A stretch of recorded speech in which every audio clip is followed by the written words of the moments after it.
Democrats sell out labor and take corporate contributions? Absolutely. So your answer to a revanchist far right that's doing even more than any previous administration on labor is to go back into history and bitch about Democrats fucking up on that issue. What we on the actual left, who care about actually achieving things, are doing is fighting all of these fronts simultaneously. But actually, in fact, focusing now on the main threat. I said if you were in a swing state, vote for Hillary because I wanted to keep the main threat and the main problem be those fucking neoliberals and corporatists that we do have to defeat, not galloping fascists. But you know what? It's a good business model. Outrage is a good business model.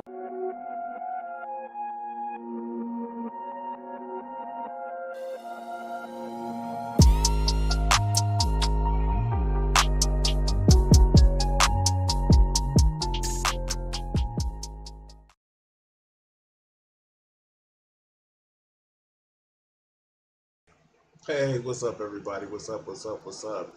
Um, Hi, everybody. It's me, Crimson, and I promise you guys a stream today. And even though I worked fucking 9 hours today and had an hour travel time to work and an hour travel time back from work, I just wanted to decide to throw a fucking stream. And yeah, Joe, I've been tired. I've been tired. I don't know if you caught a little bit of like the small stream that I did yesterday.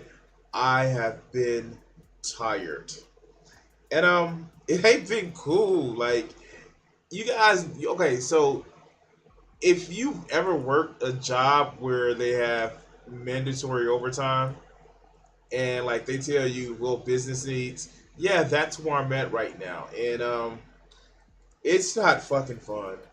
It's not fucking fun at all.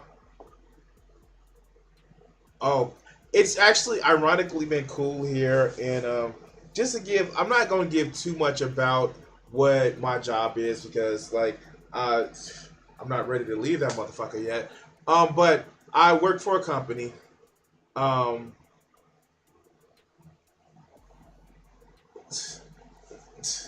I work for a company that went through a merger recently, and I, the merger was a shit show. And yeah, we're dealing with a lot of shit, and it's I yeah yeah.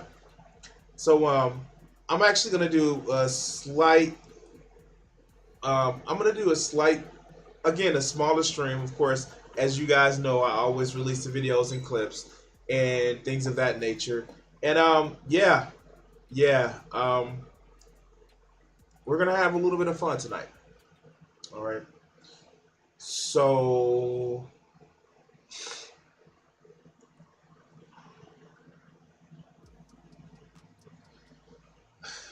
I wish it was training because train look training would have been like training would have been motherfuckers have to know that there is goddamn motherfucking a deficiency to know that training needs to be done. I'm sorry. Like and then like I tried to like talk to somebody that I was trying to get feeling like trying to get interested in, and I was joking about like over text, and it was just like you don't you don't get it, do you? I'm joking over text, and oh that's why texting is bad. I'm like, yeah, no shit, texting is bad. And I mm, it has been a nice couple of weeks, but let's get into this video. Um, okay, so all right, now this next video. I'm deciding that we're gonna start off, kind of get our feet wet in a couple of things. Um, and I promised. Joe is in the chat. I promised that I would actually go over the debate with James Baldwin and I forgot what the other cat's name. But this is actually something where I feel like we just need to address because of a lot of other shit that's happening. And what a lot of people don't realize is something. I know, just looking at me. Did you guys know that I'm black? I know, shocked. I wake up every day and look in the mirror and say, "Damn, I'm black." And it's interesting because being someone who is on the left, being someone who has to deal with the systems of oppression that people of color has to deal with, I also have to balance that with a lot of people who, let's just say, want to use their pain and the past shit experiences they use to actually justify revenge, and that's not fun. And it's always a delicate line. You guys know I've done videos about it. By the way, if you haven't done so, please like, subscribe when it comes up on YouTube, share the video, and like help me reach 1,000 subscribers. But you guys know how I felt about people who use their pain, use the history of torment and suffering as a justification for their own hatred. Don't like it. And it's always been a delicate balance. And this is somebody, James Baldwin. A friend of mine told me about a Netflix show, I Am Not Your Nigger or Negro, that's on Netflix. I suggest you guys watch it. It's narrated by Samuel L. Jackson about James Baldwin's final book that I don't think he ever completed. But let's go to this video. This is a video of James Baldwin doing a video, doing an interview with ABC. Now, let's just get into this video. Here we go.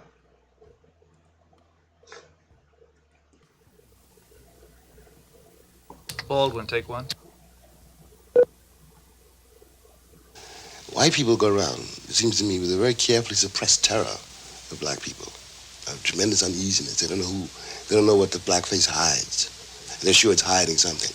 What it's hiding is American history. What it's hiding is what white people know they have done and are doing. So that's just an interesting. It's an interesting little take right there. And the sad part about it is, what he's just describing is the history that Americans actually went through. And yeah, I pre-watched this video. I watched it. I was doing research for it.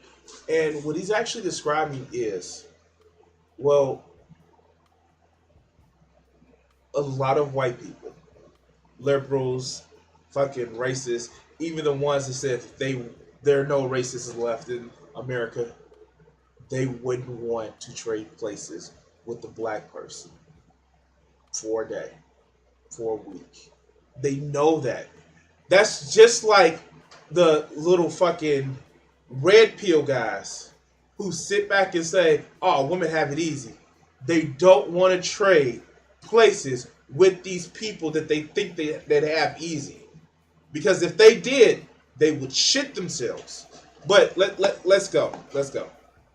White people know very well one thing, and it's the only thing they have to know. If they know this, everything else I say is a lie. They know they would not like to be black here. They know that. Now they know that, and they're telling me lies. They're telling me and my children nothing but lies.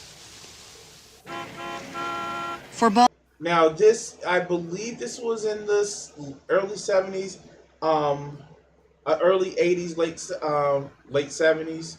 Here, let's see, when would this, let me see if it comes out. Okay, yeah. Buried by ABC at the time, the segment has resurfaced over 4 decades later, revealing the unique glimpse into Baldwin's private life, as well as his resounding criticism about white fragility, and blisteringly relevant as blisteringly relevant today as it was in 1979. Baldwin, the truth is that the ghettos of his youth remain, gnawing at the spirit of those who live there. The poverty is piled high, making it even more inescapable. And making it even more inescapable how thoroughly you're despised.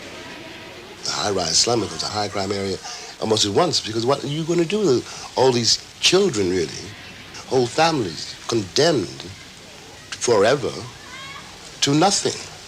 So another thing that this is talking about is like just simply redlining. This is the result of redlining, where you actually see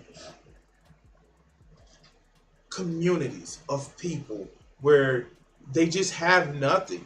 Not because they don't want to work hard, not because they're lazy. It's literally because they've been pushed to these areas of just immense poverty. And then motherfuckers say, bootstraps. And then they want to tell people, oh, the reason why you don't have a job, not because you don't, there's not any economic opportunity, or because you didn't try not to be poor hard enough. You know, zip codes and shit like that. But let's continue. In the richest city in the world. My best friend, a black boy, jumped off the George Washington Bridge when he was 24 and I was 22. And I was sure that I was going to be next. Just from despair, or? From despair, from rage, because you can get to a place, where you're in battle so often that that's all you can do. So I found myself having several different conversations because I'm a person who talks to people in public. I know, right? Scary, right? I find myself talking to a lot of people. I live in the Chicago area. I live in Chicago. I live in a poor area. And the number one thing that I keep hearing is all these people just killing people for no reason. There is a sense of despair. There's a sense of just desperation isn't the word because people are desperate. They're doing shit like selling drugs, like causing violence, taking shit that's not theirs. And it's a despair factory in the results of these red line communities. It's a despair factory as a result of these communities that have been forgotten by investment. And the only time investment comes in is to take advantage of the people or to get them where the gentrification can start. These are fucking despair factories. And this hasn't changed in the fucking 40 years or 43 years that this video has come out. Yeah, and yeah, deindustrialization did not help. Now, yes, did it get the production of toxic shit out of the area? And ask like places like Flint, ask places like East Chicago, Indiana, they didn't clean shit up. Ask places like Gary, they didn't clean shit up. But the factories, they're gone that poison people. Now just the ground and the shit that the poison is still left in the ground. Now, and what people rarely forget that the Rust Belt, they lost jobs to the South first. Then they moved out of the country. But nobody talks about that. But these are just despair factories. And you sit up and say, why don't areas like... Yeah, there are still super fun sites in this area that the EPA now, thanks to the Supreme Court, has no power to regulate in a substantial way. Well, I guess that was emissions, but we know that if you're already weakened to prevent emissions, a lot of places don't want to prevent anything else or require cleanups. But let's go. You've been beaten so hard. All you can do is your world narrows to a kind of red circle of rage. And you begin to hate everybody, which means you hate yourself. And when that happens, it's over for you. So this is another thing too. And like I said, in the beginning, in the intro, we want to ask you to like and subscribe. But a lot of people use that anger and that rage. And what I feel is irresponsibly to start hating other different races, other people that may not have the same level of despair that you have, but still kind of in a state of getting fucked over by the system. And I have an issue with that. That's my personal issue, and I don't think that having that hatred for people that don't have any control isn't productive. But it is a understanding mindset to actually come into, especially when you are just desperate or you're under despair. And there's an enterprise zone scam that pushed by Jack Kemp, areas designated to be had tax forgiveness and no regulations, and get no enterprising zones, or what are a few of them, um hard hit zones because of the pandemic. Yeah, and nothing goes to those areas. Nothing goes to those areas. For investment comes to areas around it. Like there are areas in Lower Manhattan that get money for investment zones because they're around. They're adjacent to a poor area. Baldwin has taken that despair and rage and turned it into novels, theater, and essays. Characters drawn from his family and friends. This fall, Dial Press is publishing his 19th book, a novel called Just Above My Head, the story of a black gospel singer during the civil rights struggle.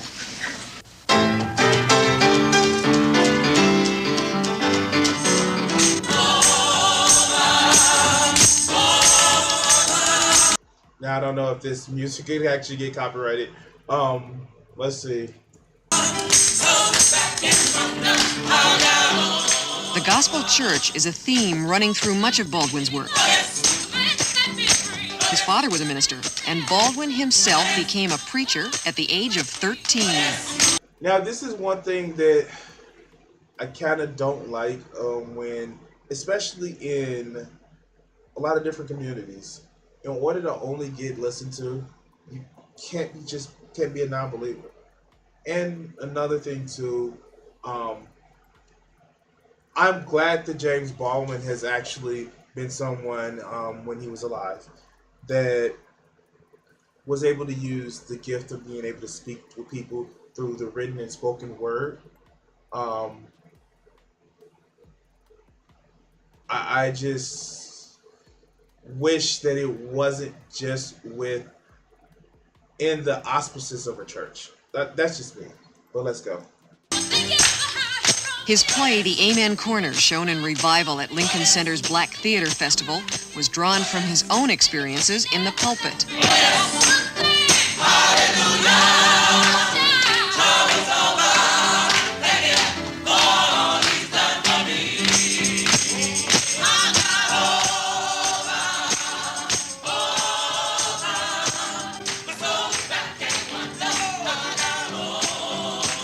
My man look like a young Will Smith.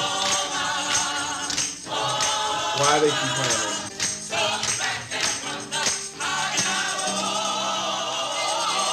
Is it me, or is it that it feels like they just playing this like for a long period of time because they think black people and gospel singers? Okay, I'm being an ass. So okay, let's go.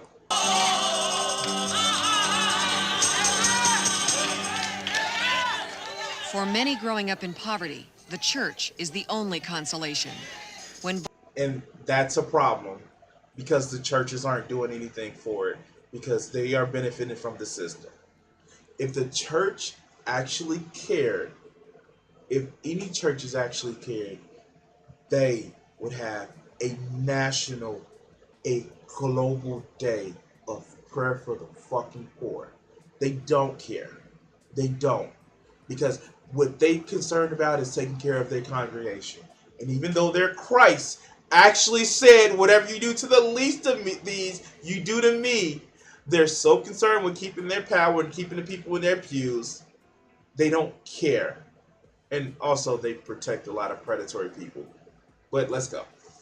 Baldwin left the church. He wanted to do more than to console. Often, Exactly. Wow. And see, that's the shit that I was just saying that. But yeah, let's go. Baldwin speaks to youngsters who grew up as he did, letting them know the future holds a place for them. On this day, he spoke at the Police Athletic League in Harlem. A writer might be a dancer, might be a carpenter, might be architect, might be a junkie, might be any number of things. What was the church of Dr. King has become a church? Oh no, I have I have seen Martin Luther King the third, and if you've ever watched that documentary, and I suggest everybody, if you haven't been able to do it, watch the documentary Contradiction, where the guy's talking about how churches don't do shit, and he like they are talking to make other people, and a lot of them are just like, well, we are told to be happy with us not being able to do, like, no, it's, yeah, watch Contradiction, story of faith. That's, yeah, yeah. Think there's still a chance for today's black writer? There never was a chance for a black writer. Come, what's your name? Jeffrey. Listen, a writer, black or white, doesn't have much of a chance, right? I mean, like, kinda is true. I mean, like, of course, this is back in the late '70s where it was a transition to more of television and video, and I mean, like, being a writer now, unless you're writing for Disney, which you still don't get much credit. Writing a book is hard, and even with the self-publishing right now, yeah, writing a book is hard. But I don't think that, James Baldwin is just gonna leave it there. Nobody wants a writer until he's dead. God damn it, he's so fucking true. Nobody wants a writer until they die, or an artist. Like, literally, you want to have your work skyrocket in value as a writer. Die. Like, fuck, just die. Make something, and it could be shit, but it can be heralded as your magnum opus. And I was like, yeah, no, they're great writer. Like, fuck. Like, look, I wish more writers would be able to just put out their work and, shut the fuck up and sit the fuck down. Hello, Joanne. And maybe they will be remembered as the most prolific writer as half of a century, but they go and talk about some turf shit. But I'm just saying. Okay, let's go. But to answer your real question, there's a greater chance for the black writer today than there ever has been. This is true. The children asked him the same question I wanted answered. Why did he move to Paris? Paris is very important to me because I was able. Wait. Now, did Democrats sell out labor? You telling me that a black man in 1979 either live in the USA in 1979 who is outspoken about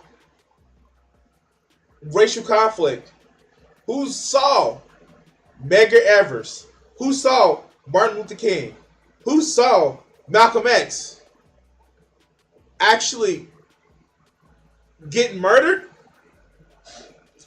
Why would he move to Paris after all that shit? And he's outspoken about race issues.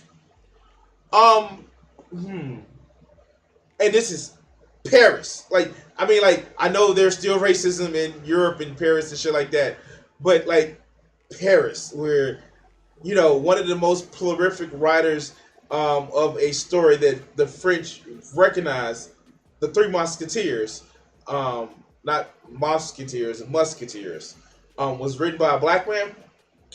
You asked why he moved to Paris? Yeah, sure.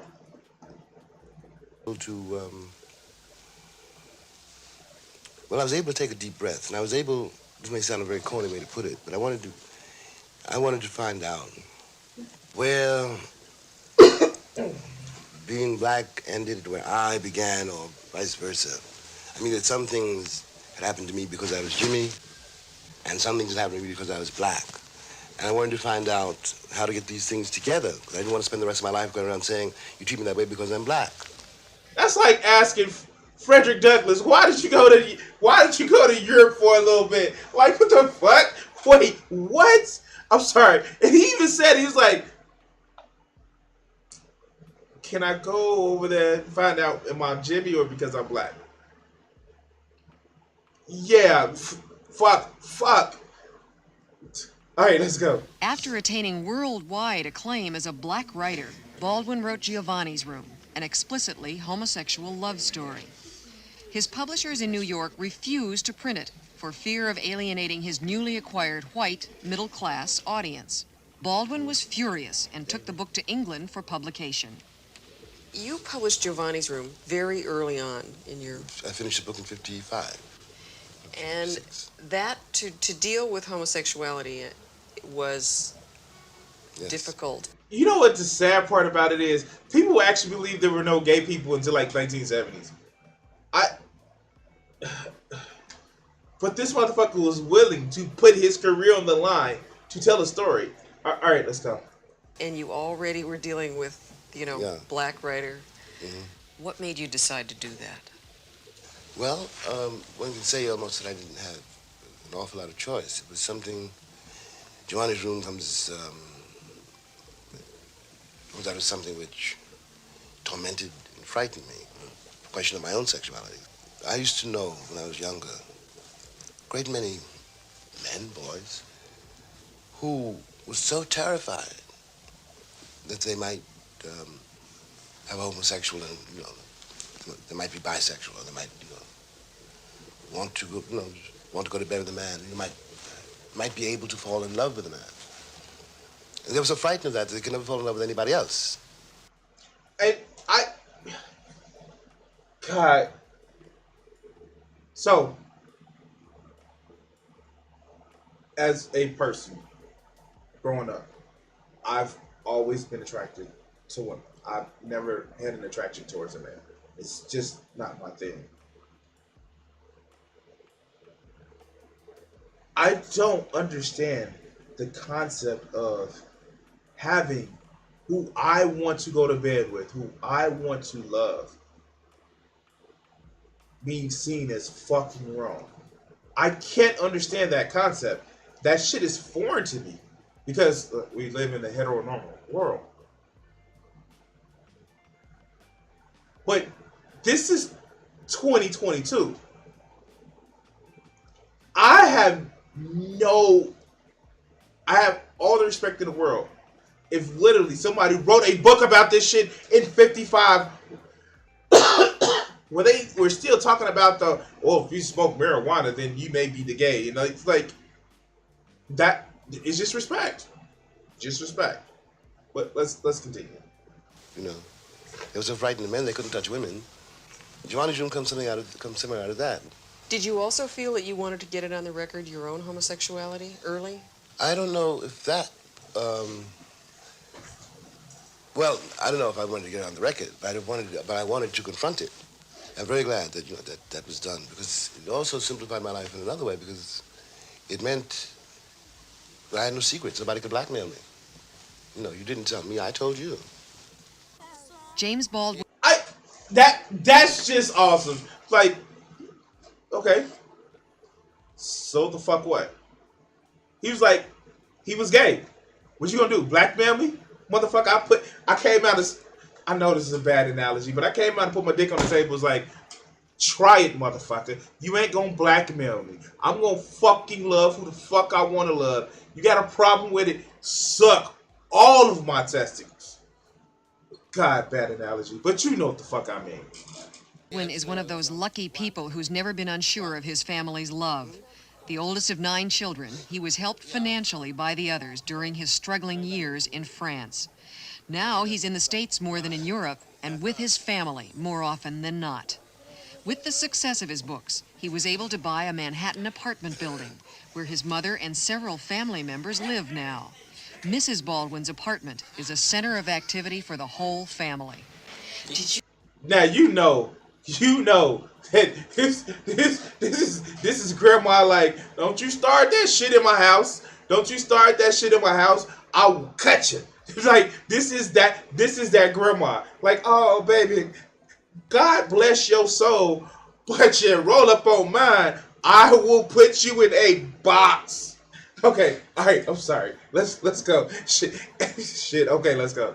Do you think he was going to be as big a success and as important? No, I didn't think that.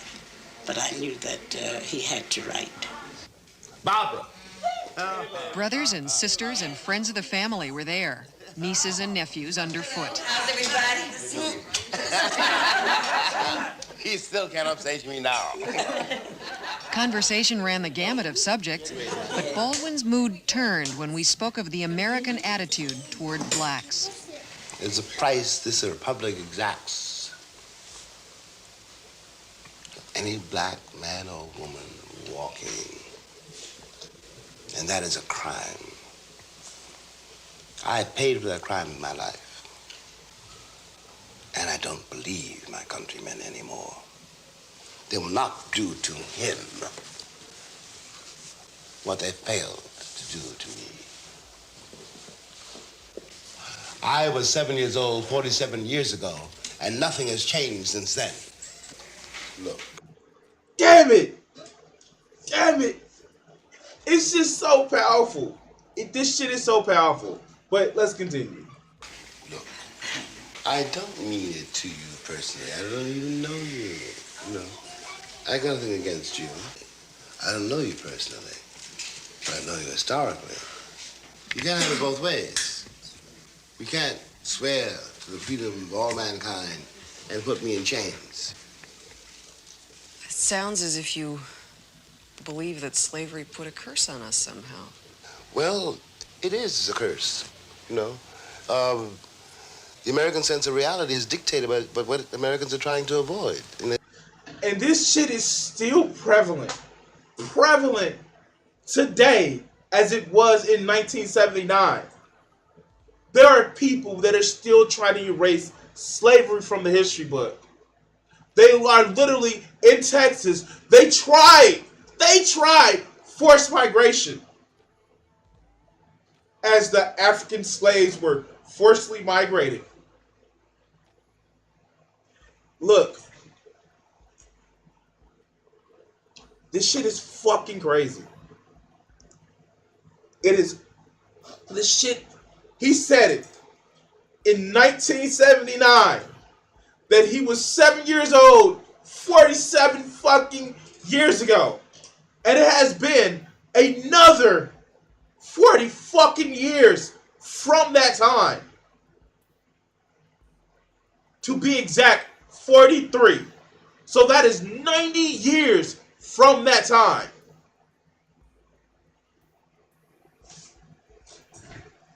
Let's continue. If you're trying to avoid reality, how can you face it? You know, if you don't know what is going on in the ghettos of this nation, in the hearts and minds of women and men you see every day, you don't, first of all, in that case, you don't really know what's going on in your own heart and mind. And you have no way of knowing what's going on in the hearts and minds of millions of people on this globe. You have told people, this nation in particular, a lot of what they don't want to hear. Yeah, I have. I've tried. You never know. But I tried, yes, to, the song says, wake the children sleeping. You know, one's supposed to be a disturber of the peace. Still preaching, huh? Yeah. Wow. You know what? And this is the thing where, and he said it. This is, and you can actually say is no. You can hear that there is no animosity towards one specific person. He said it. I don't know you personally, but what I want to do is teach you. And if you don't understand your own fellow countrymen who are literally walking down the street, how could you understand yourself? There is a channel that I watch, and I mentioned it on this channel a lot. Bo, the Fifth Column. He says that the erasure of the things that this country has done and continues to do is people that don't want to learn about history. People who want to identify with the bad guys, the people who did horrible shit. And then they get upset when their children find out about it. You want to identify with the bad guys. I am not saying, Lord knows I'm not saying, that we should not have a conversation about our shared history, the truth, not just American mythology of what goes on. And from the ghettos of the big cities to the hollers down in Middle Tennessee and all the, podunk towns that aren't filled with black people but still are filled with poor people. We should have that. And we should, as a fucking country and as a world, look at making sure that we bring together those of us who need to work to live.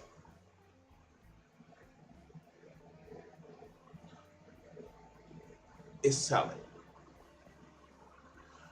And yeah, that's, I don't know what else to say. But like, share, and subscribe. Also, join my Patreon if you can, or subscribe to my Twitch. I want to say thank you. Help me hit 1,000. Help me hit 1,000 so we can get more of these messages out and share my videos. All right. Cut the segment here. Oh God, that was an interesting video. I'm glad that I watched it here on stream with you guys. All right. Whew. I'm trying to do I'm gonna try to do 3 clips today, so we can put it out. I think it's one video clip that I did not release that I do need to release, and oh boy, it's one of those things. Anyway, let me give you some water right quick, and we can actually start it. And I'm still gonna do the and I have it. I actually have it where it's on my list. I have a list where we do the James Baldwin versus, where's that video? Oh shit. It's on another list that I got. Yeah, anyway.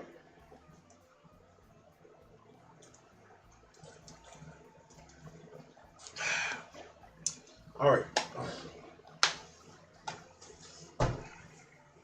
right. Let's go to something a little bit more super relevant.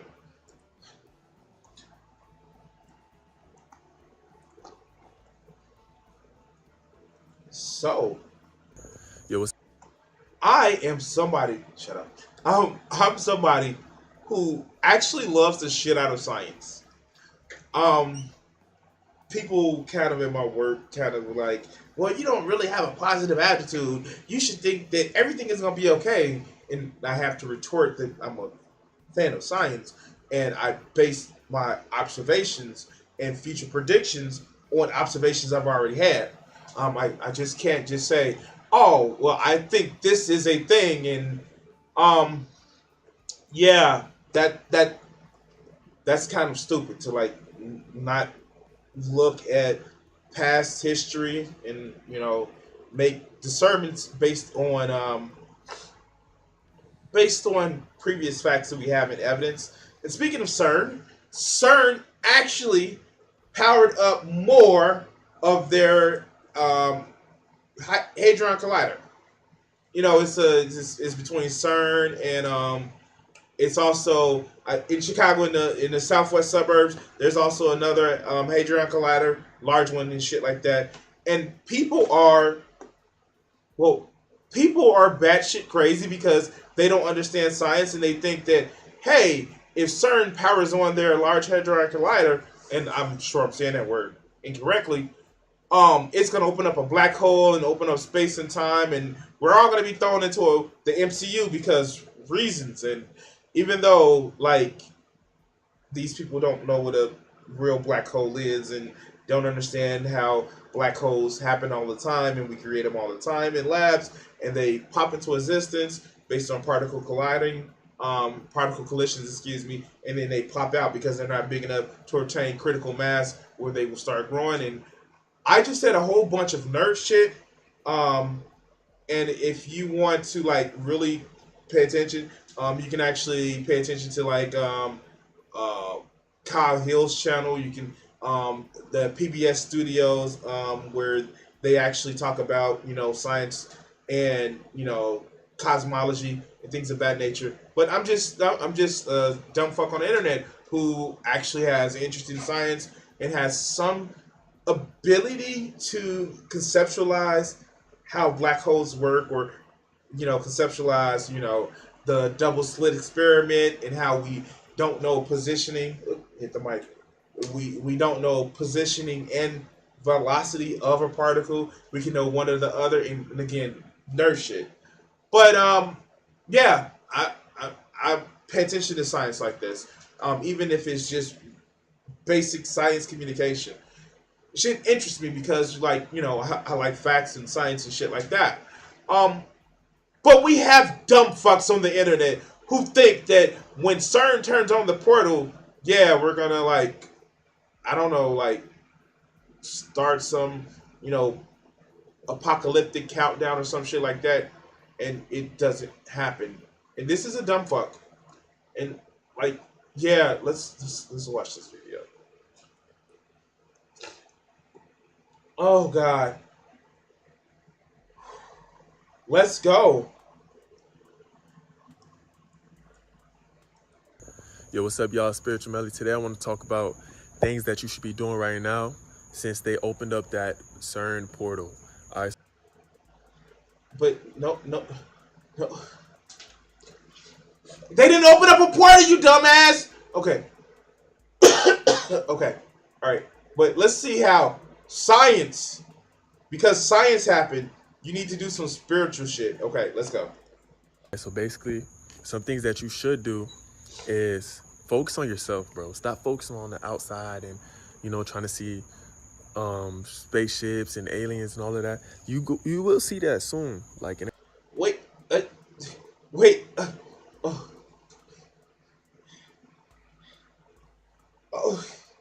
No. Of course, Earth's mass isn't.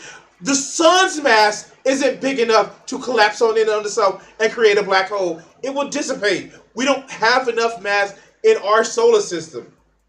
We don't. And yeah. Okay. All right. Let's go. In a couple weeks, maybe a couple months, but focus on self. The only reason why they came out with the whole CERN portal thing is to distract you, so you're looking on the outside instead of focusing on the inside. You know what I'm saying? That's the only way you really... Wait, you can do both. You can build yourself up. Look, I pay attention to science.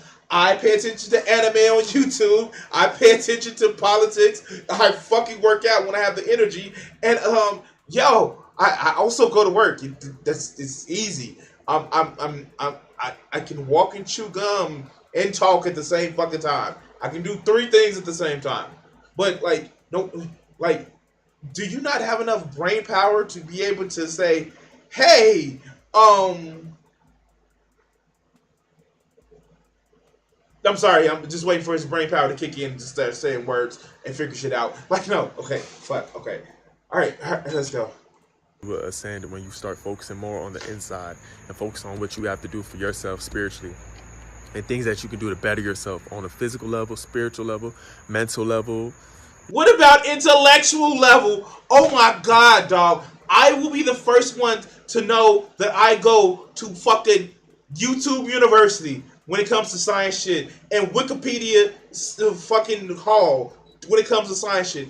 I understand I do that shit, but it's relatively easy. It's relatively easy. And you know what? It at least brings some scientific literacy into my life. Okay, yes, and I kind of read articles, not just watch videos. I kind of read studies, not just watch videos. But it doesn't take much effort. It doesn't. It doesn't. We can't even stop flat earthers from existence. How can we ever hope to stop pseudoscience lunatics from popping lines? Oh, popping up lines like games of whack-a-mole. Oh, it gets better. Wait, because I did pre-watch this video. Let's go. You know, on all levels, you know what I'm saying? So basically right now, during these times, you need to be meditating. You need to be setting boundaries, getting away from negative people. You need to Can I get away from stupid video people? I guess after I finish this video. All right, meditating, getting away from negative people. be getting out in nature more. You know what I'm saying? Touch grass, yes, touch grass. Maybe the aliens will come back get you if you touch the grass. So meditating, even though that has nothing to do with fucking science, because CERN is going to go on whether you want it or not. Get away from negative people, which is like kind of healthy mental health and shit like that. And going outside, okay. Come on. Put in the herbs and the right stuff in your body. Put fruits in your body, vegetables in your body. But that you should be doing that anyway. You should have been doing that. You should have been doing that before CERN turned on. Like you should be eating fruits and vegetables and healthy meals and shit like that. I don't see where this is a now start this shit. Oh, okay. So remember, guys. Remember, everybody. One, meditate, even though that has nothing to do with anything. Stay away from negative people. Go outside. Eat healthy. Now, I don't know what herbs he's talking about except for the ganja kind, but I don't do that because, like, I wouldn't want to be around myself high. I was just like, I'll keep it real. I wouldn't want to be around me high. So, yeah, no, I'm cool on that one. But, okay, let's go. High vibrational foods, fast, do things like that. That's gonna raise. Wait, but if you're eating healthy, what? Oh, okay, maybe you found some real science, not just pseudoscience for fasting. But okay, let's go. Raise your vibration. You know what I'm saying, guys? Wait, what does vibration of a food have to do with anything? It is okay, let's go. Fellas, semen retention. You know what I'm saying? Wait, excuse me. Wait. Oh, I'm sorry. I paused. I did. Your vibration. You know what I'm saying, guys, fellas, semen retention.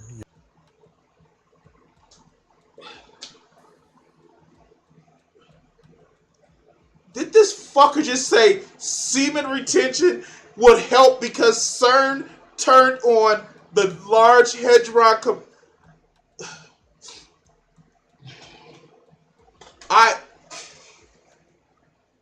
CERN turned on the Large Hadron Collider, and you should retain your semen.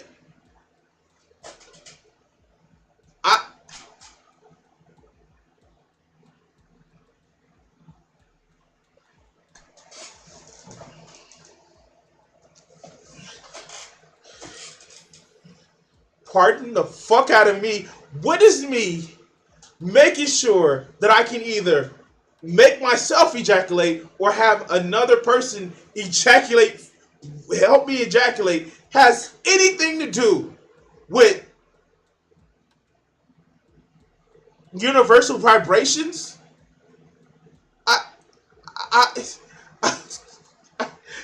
She's giving out good vibration. Yeah, exactly. What the fuck? How? Wait. Oh, maybe this gentleman would explain. You know what I'm saying? Do semen retention. You do semen retention, bro, your vibration gonna raise each and every day, regardless. You know what I'm saying? Yes, you want. How does making sure you don't nut raise your vibration. It raises my anger. It raises my stress. Like literally, not masturbating raises cortisol levels. How? Don't discourage this guy. He review it if he wants to retain his seed on the net positive after G flu. Okay, that is true. That is true. Like, what the fuck, man? If you really want to say is be careful of who your sexual partners are, and if you are not going to not have sex, then perform safer sex practices. Cool, I'm with you. Like, man, safer sex is always the best sex. But to say, do not ejaculate, what benefit does that have of you?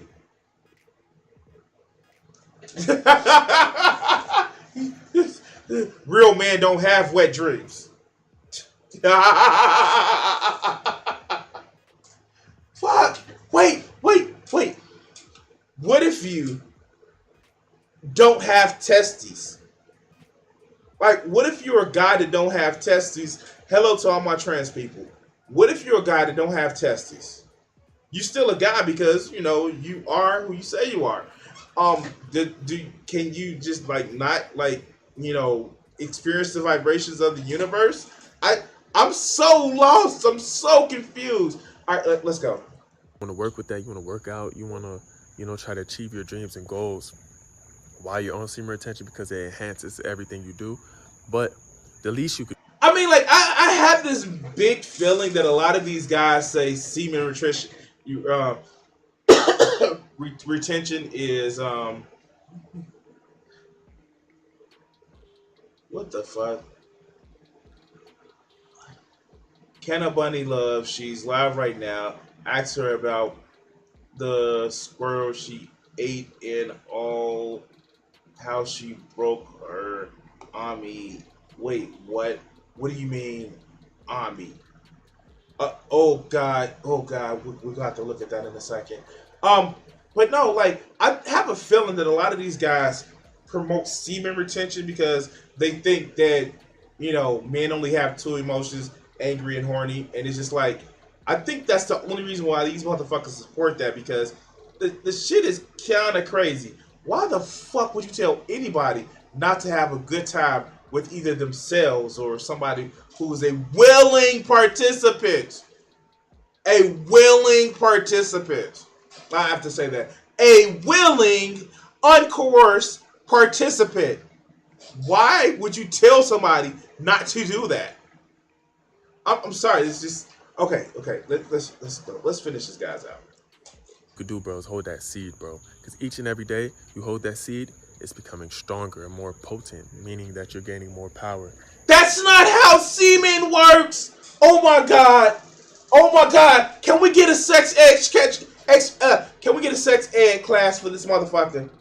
Do they know that because of how a man's body works, after a few days, after a few weeks, if you don't use semen, your body reabsorbs them?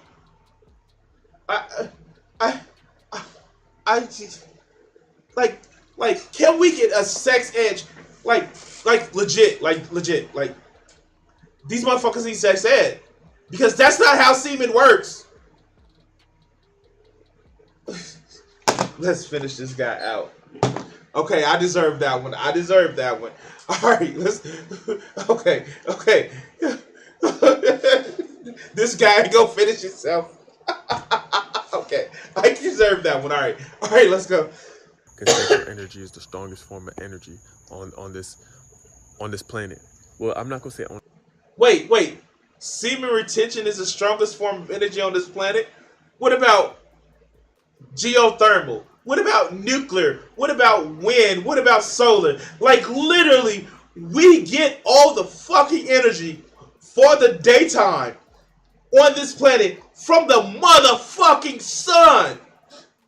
But if you retaining that semen, that's the greenest motherfucking energy. I guess it wouldn't be green. I guess it'd be white energy.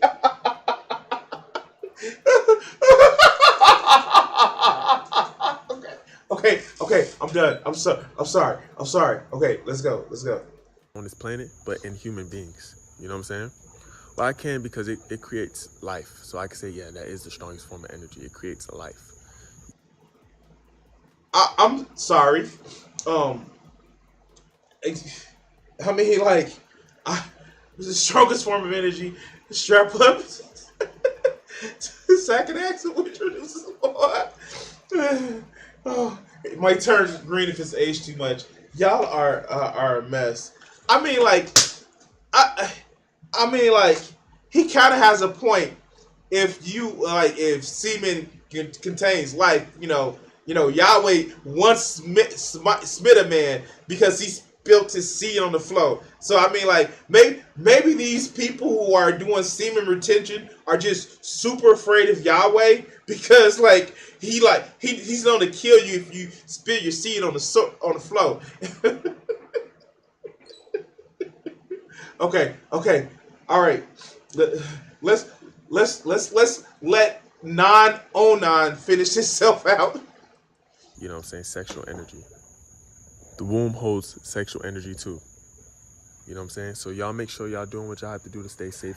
So is that a different way? Like when a woman needs to get that sexual energy out, does she just start jilling herself off? Like I mean, just like does she start flicking that bean? Like the fuck or like I don't I he said boom, so like I'm just using his terminology, but like for real, does just start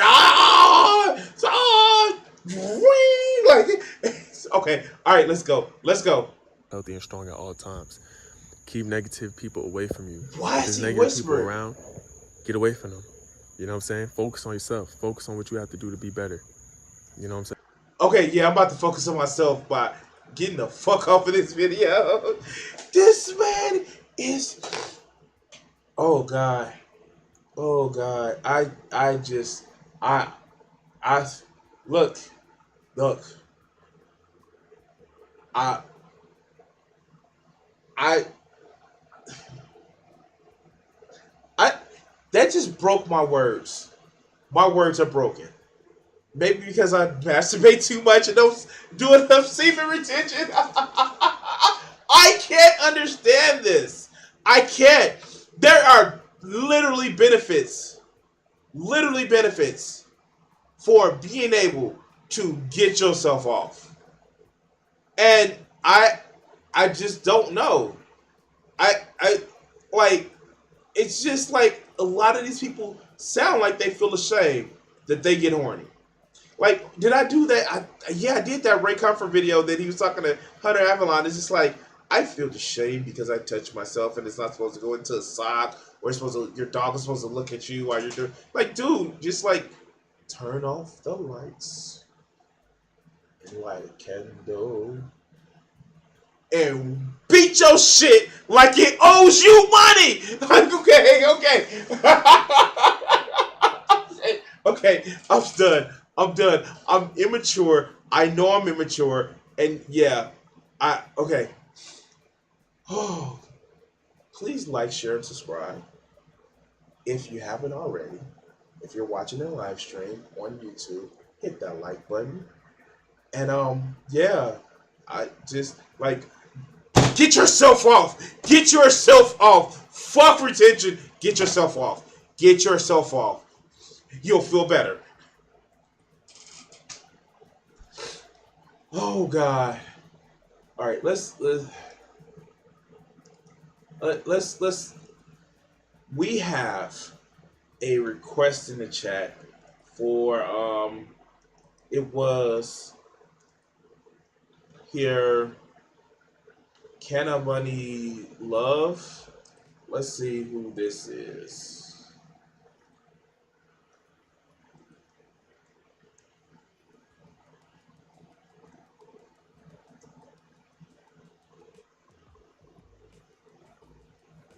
Let's see what they're talking about.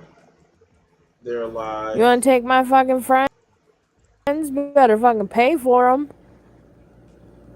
Huh? If y'all stay, I'll buy you like a big steak dinner and shit. They pay up first. Wait, what? There's no video. I'm just Oh my listening to this god. shit. I am so high right now. I am an old lady. I'm 29. I'm too old right now. I'm decrepit. I'm like dying. I'm an old lady with bad bones. I don't know what sort of dumb hell that I've just stumbled Ouch. into. Oh, I'm gonna need to do research into this person and see if they actually put out any type of video. Oh God. Yeah, she says she's 29 and old. Yeah, I know. I I I'm gonna have to put in research. Oh, okay. Um, I know I ramble and I do like I did a stream last night where I was rambling and I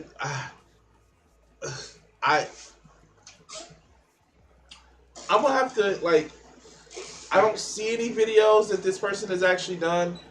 I let's do that and all in yeah. Just turn on the notifications for them. Let's can we do one more video? All right.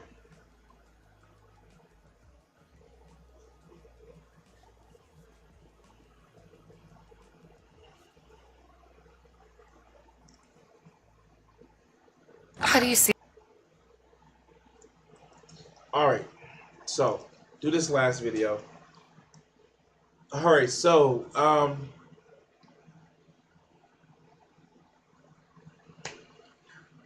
I hate it, guys. I hate it. I fucking do videos for you guys. I really, really love doing the videos for you guys. I really love tearing apart stupid people's shit. But you know what I hate? I hate that YouTube thinks that I would enjoy these fucking videos. Okay, yeah, I enjoy tearing apart the people that's in it, but that algorithm bullshit, no, I hate it because like it's stupid and it's just like I have to like rebalance my algorithm out every few days because it's irritating. And so I was just introduced to this fucker right here.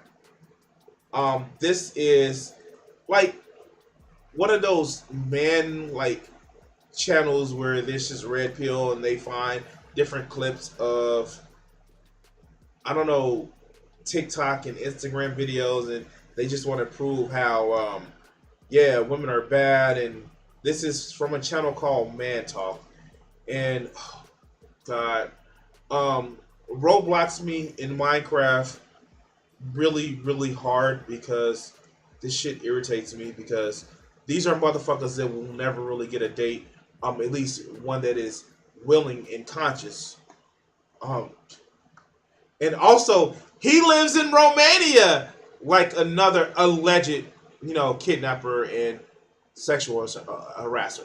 Let's go. How do you see your future now? I love him.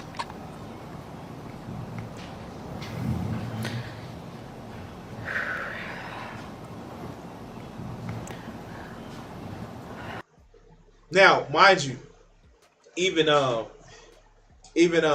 think that's Katie Couric is just like we don't trust you. And I like people recognize that Amber Heard is full of shit. Like okay. Yeah, okay.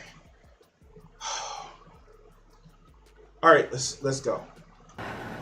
Whoa! That was the worst Darth Vader impersonation I've ever seen! You're hired! Amber Heard will replace Christian Anderson as Darth Vader in the upcoming series. Vader, Stunning and Brave, streaming only on Disney Plus. And if you think this is hard-boiled, you're sexist. Ed Rutt. they, Disney wouldn't do that shit. Oh my god, these people are so fucking stupid. Do they think that's a good joke? Okay.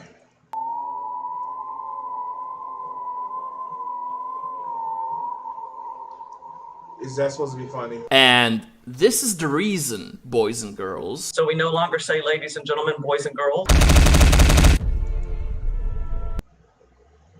That I think out of context clips are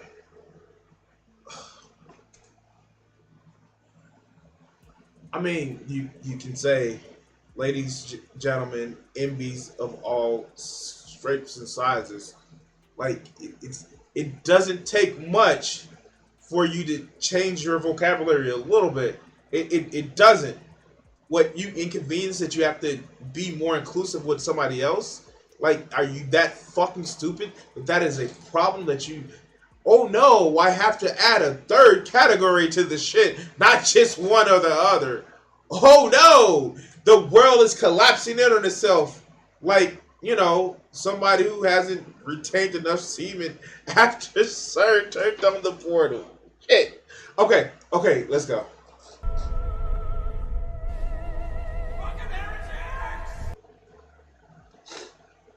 Men don't often share their feelings because they end up just upsetting their woman. Sharing your feelings is not upsetting your woman. Hey guys, you know that sharing your feelings to someone who is stupid, immature, and childish will upset them. Be they a man or a woman.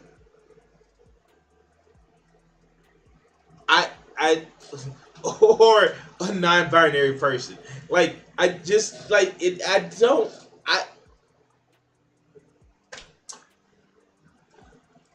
awkward moment when your girl pisses you off and you tell her and she's like, "How dare you?" And now she's angry because you're angry and you have to apologize for making her angry.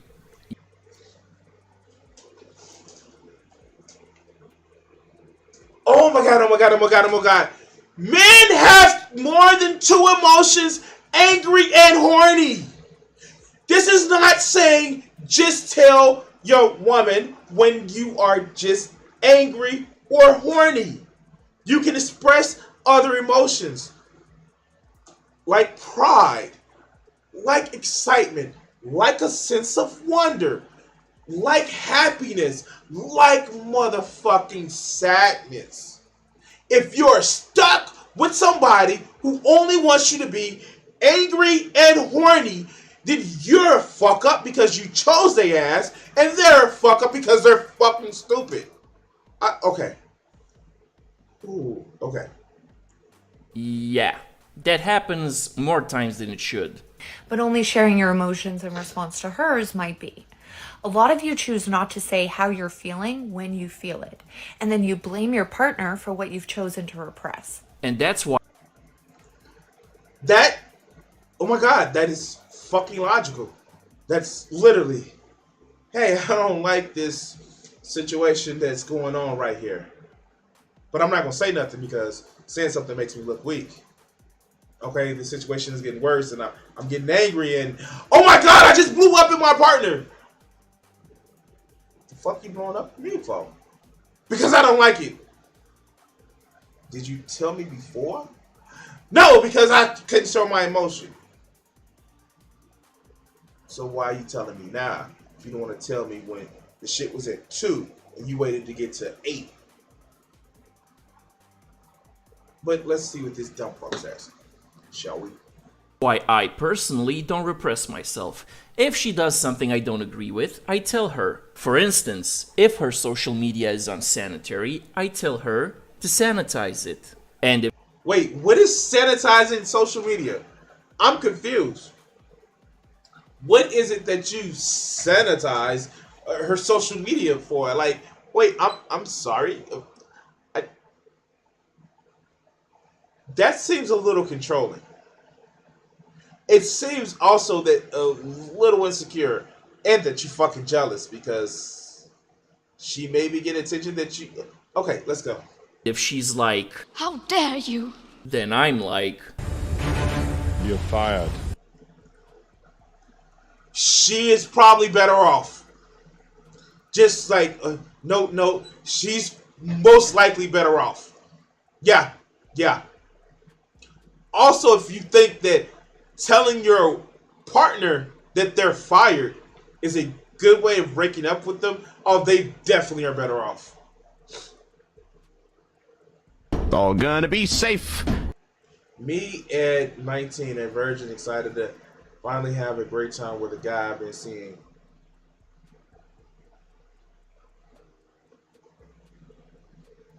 Just by looking at her. And this isn't a condemnation.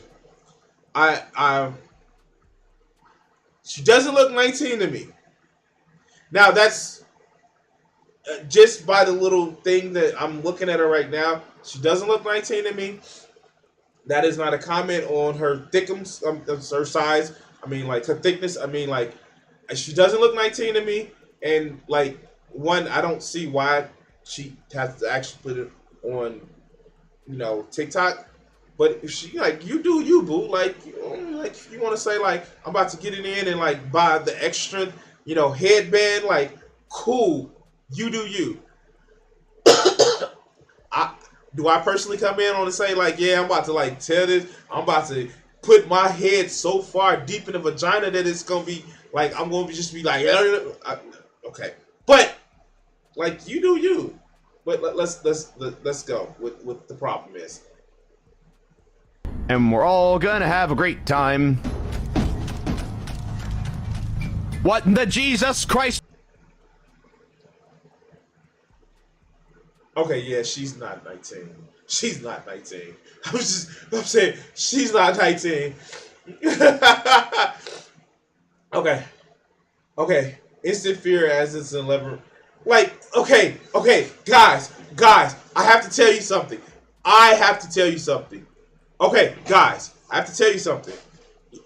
Having a 12-inch penis is not fun. It's not.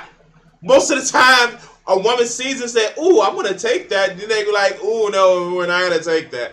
Like, having a 12-inch penis, take it from somebody who has a 13-inch penis. That shit is not fun. The average size... Oh, God. The average size of a man's penis is 4.5 to like 6.5 inches. If you have that, you're good. You're good. You're not missing anything. And if you are fucking with a size queen, be it male or female, you fuck with a size queens and they have fucking issues. But still, your penis size, unless you're Revelation News, doesn't matter. But all right, it's sterile and disgusting after being inside of you. Okay, let's go. What's that? Well, sweetie, you know what they say. Mess with the bull, you get meat.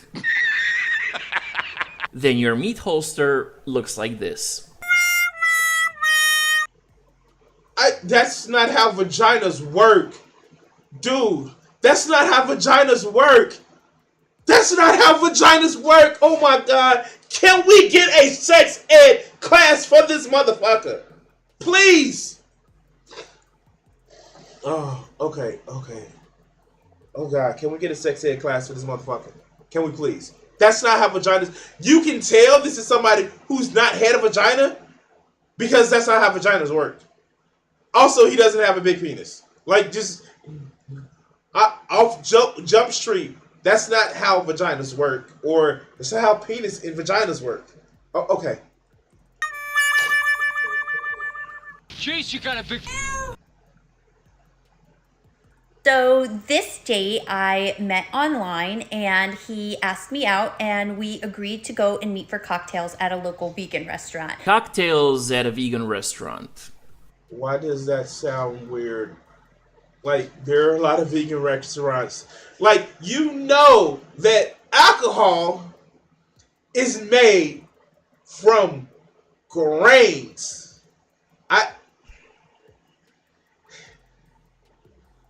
This guy thinks the pelvic floor is a woman laying on the ground. Probably so. Let's go. You know, you could have done something more exciting, like watching paint dry. So I get there and How's that not exciting? Like, you can go for cocktails at a bar. Okay, let's go.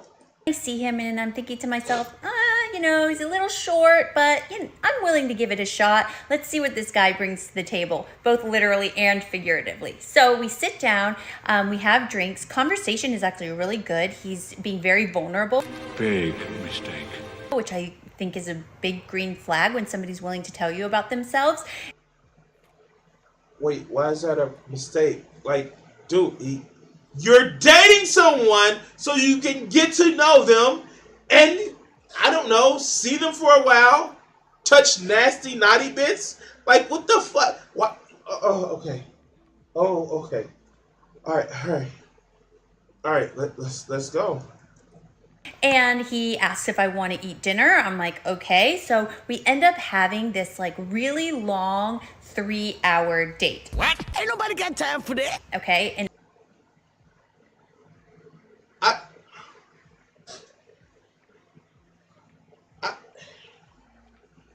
it's funny. It's very, very funny because these are the guys who's like, women don't give men a chance. Literally, she said that he's not all of her physical type, but she's spending time 3 hours with this motherfucker. And that's a problem? Look, I get it. Most of these red pill motherfuckers are socially awkward losers that can't hold a conversation to save their fucking life. But some people can. All right, let's go. And it comes time for him to pay the bill, which he does. And I'm thinking, all right, this is wrapping up. So I excuse myself to go to the bathroom. I'm thinking to myself as I'm in there, oh, this is going really well. Nice! He's all green flags. Deceptions! I'm thinking we're probably going to leave. Maybe I'll make out with him by the car or something. Every day, more lies. Wait, what? I don't see what the lies is. She is literally telling the story. Were you that motherfucker? Were you that? Oh, okay. Let's go. Yep, that's a lie. Because... he's a little short. See, if she wasn't bothered by this... How is it a lie? She's telling you what she feels. Oh my God. Okay. Fuck.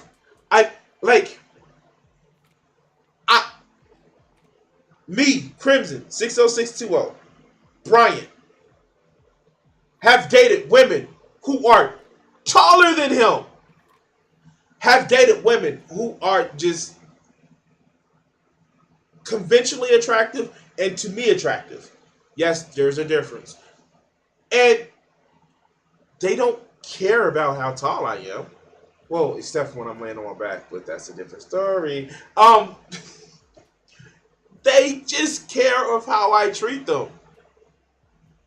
Why is that shocking to you? All right, so let's go. This, she wouldn't have mentioned it. This was just a foodie date. I come back to the table feeling all energetic, and he's not there. So I'm like, that's weird. Where'd he go? So I wait there for a couple minutes, but I'm just not that patient. So I text him, hey, did you leave? He immediately texts me back, do you want to sleep together? Via text.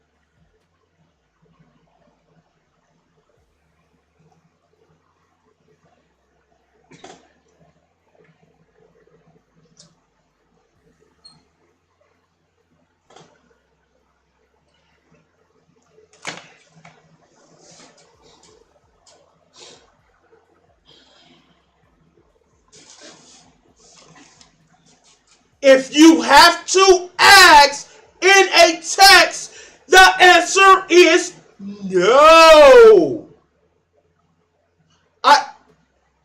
If you have to get up and go because you feel that you're not going to get a sleep with date on the first date, the answer is no. Is this not a question that you can ask in person?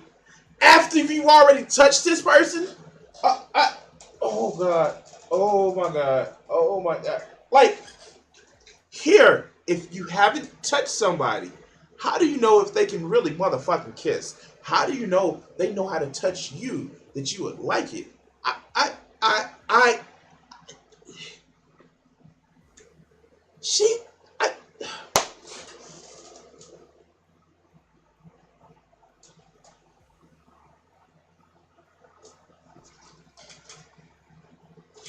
there have been times where I've dated a woman and I knew I wasn't gonna sleep with her when I first met her.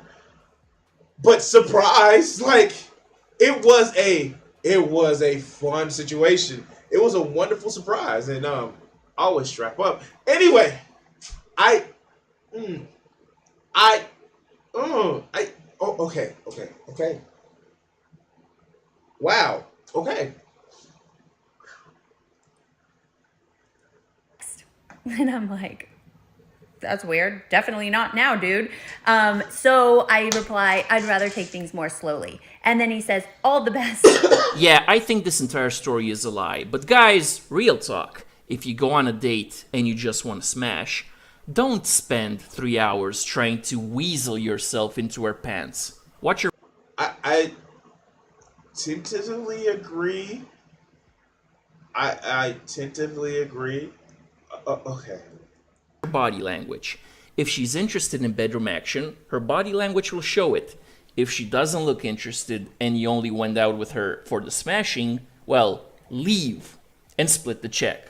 I've said it before and I'll say it again. Your time and money are precious. Do not give them away for free. And that's the bottom line, because Stone Cold said so. He wishes he could be as cool as Stone Cold Steve Austin, which admittedly Stone Cold Steve Austin was somebody who was accused of abusing his wife. But yeah, no, your time and your money are valuable, and yes, you shouldn't spend the time with somebody who you think is gonna actually misuse it. But when you go on there is no money and there's no money and time requirement to a woman's body unless you're paying for a prostitute, and then you negotiate on rates, and sex work is real work. So then if you want that experience where you pay for sex and you get the sex that you want, then like go buy a prostitute. Like I don't oh God, these people are so fucking dumb. And look, it's not dumb. You guys liking and subscribing and sharing this video, I know it helps out this channel so much. And I'm trying to reach 1,000. So please like, share, and subscribe and all that other good shit. But yeah, we're gonna cut this segment here. Alright. So yeah, I've been starting a little bit later than normal. I'm sorry about that, guys. I work. And yeah.